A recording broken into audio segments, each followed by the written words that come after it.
I'm fine, thank you. I'm in London at the moment in my music room. This is where I spend most of my time because I'm usually writing. So at the piano and surrounded by the film that I'm working on and my various keyboards and samplers and stuff like that in order that I can preview the music to directors when they come and listen.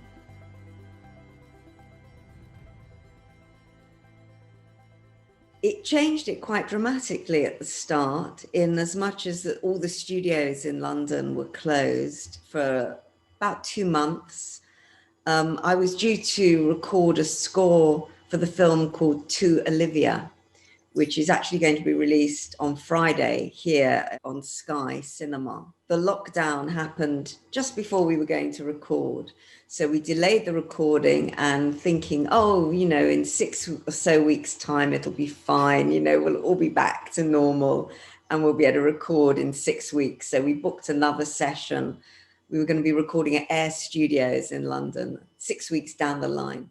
And then, of course, it's 6 weeks down the line, it had just got worse and nothing much had changed. So we realized that we weren't going to be able to record in the same way. And when the studios reopened, lots of social distancing was in place.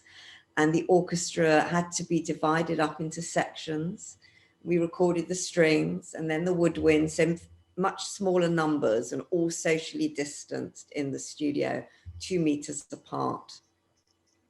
And we recorded over a few days. Instead of doing it all in one day, we did it over a few days. And we did the brass separate and the woodwind and the percussion and the strings and the piano and the harp. The amazing thing was that it all came together beautifully in the end. Everybody played beautifully. The score, everybody was so happy to be back in the studio making music again. We've been recording like that ever since. So everything that I've had to record in the studio now has been done with this social distancing. Nobody shares a music stand anymore. Like, you used to go to concert and see the violins sharing a stand. That doesn't happen anymore. Everybody's separate on different stands. Everybody is separated from their fellow musicians by 2 meters. And musicians have had to learn how to do that, how to cope with that, playing together but further apart. And it's a skill that they've been learning for nearly a year now. So it's something that will be in place for quite a while, I think.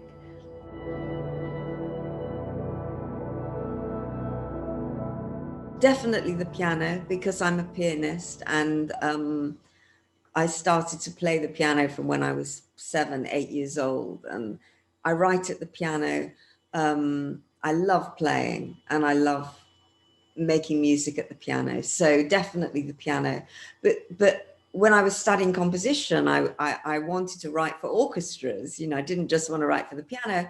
And my composition teacher was keen that I understood every instrument of the orchestra and encouraged me to play a scale on a flute or an oboe or a bassoon or a trumpet. So I knew how each instrument felt and sounded. And so now I do my own orchestrations always for these scores that I work on. And that's partly because that's how I was trained. That's how my composition teacher would encourage me when I was writing a melody to think, who's going to play that melody? Is it going to be a violin? Is it going to be a harp?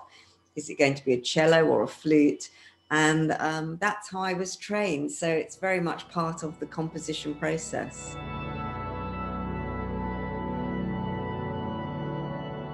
Reading a script is usually the first experience I have of the project. And so it sets the tone in my mind.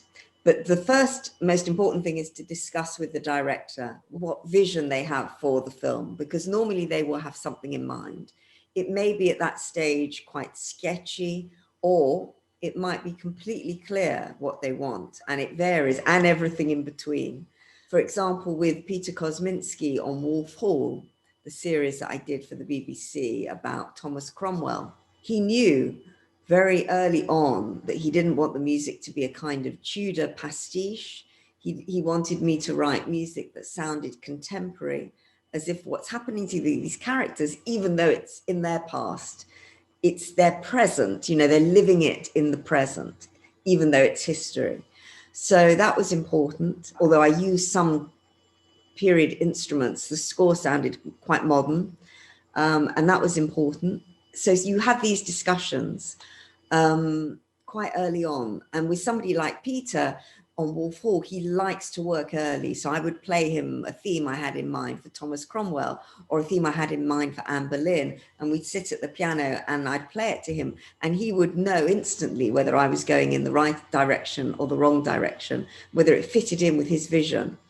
And other times, for example, on To Olivia, you know, the current film that I've just finished, it took me a long time to come up with the main theme for that.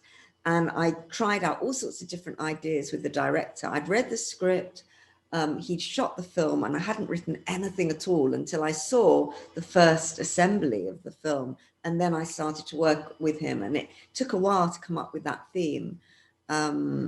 And a lot of ideas were picked up and thrown away and picked up and thrown away until I finally came up with something that I thought was right. And then I gave him a call very late at night and said, what do you think about this theme? And I played it to him on the piano.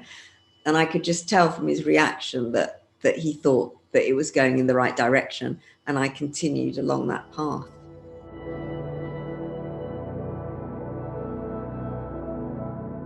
The characters are the inspiration for the music. I try to get inside the minds of the characters, inside the drama of what's happening in their lives, and create music that suits that.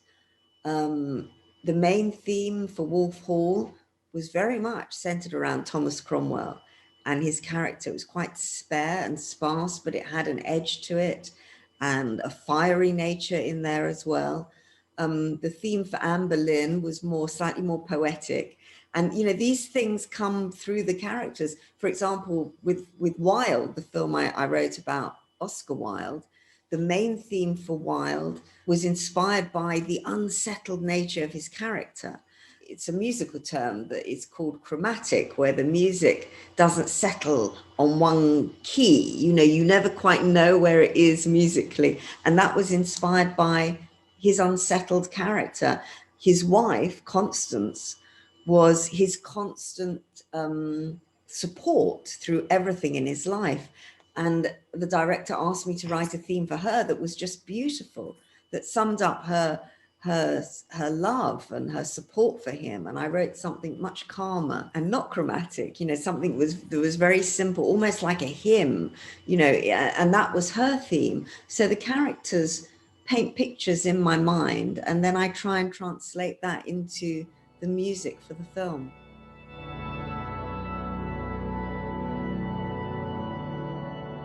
I try to, yeah, mostly. And it depends on availability and who is around. I mean, my long-term engineer, Steve Price, actually sadly passed away a few years ago.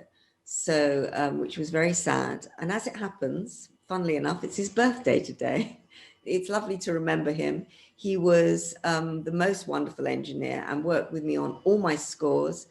And the final score that he worked with me on was Edie, a film called Edie. And the soundtrack album actually is dedicated to his memory.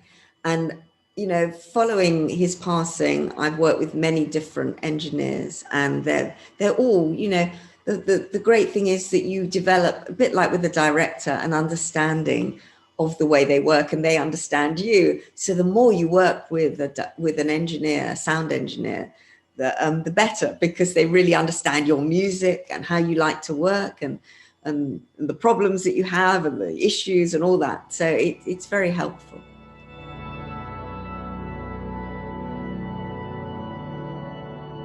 The reason behind the voices was, you know, it's about the stories about peacekeeping in Bosnia. And Peter wanted to create something that sounded almost like a Bosnian folk song that you might hear in the streets. You know, you might hear somebody singing something that was traditional folk song.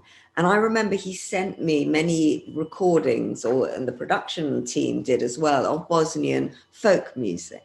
And I decided with Peter that we would write our own our own Bosnian folk song. But we didn't have words. We decided we weren't going to use traditional words because the text would be confusing, you know, and it needed to be free of confusion. So I just used vowel sounds like she, ah, you know, and ahs and oohs and things like that to create the effect of a folk song without words. And we chose 3 or 4 singers that had the right color and tone in their voices. And we created our own Bosnian folk song. And that was the reason behind it. And it features for the first time in the film where you see the boys, you know, arrive in Bosnia, but it isn't used very much. A lot of the other time it's more instrumental, but it was to create an impact when they first arrive in this strange land. And there was no music for the first, I think, 20 minutes of the film, and then you hear these voices. And I think because of that, because of the lack of music beforehand, it made quite a big impression. And it was the most exciting thing to write for these wonderful singers. They could act almost as if they were like characters in the film.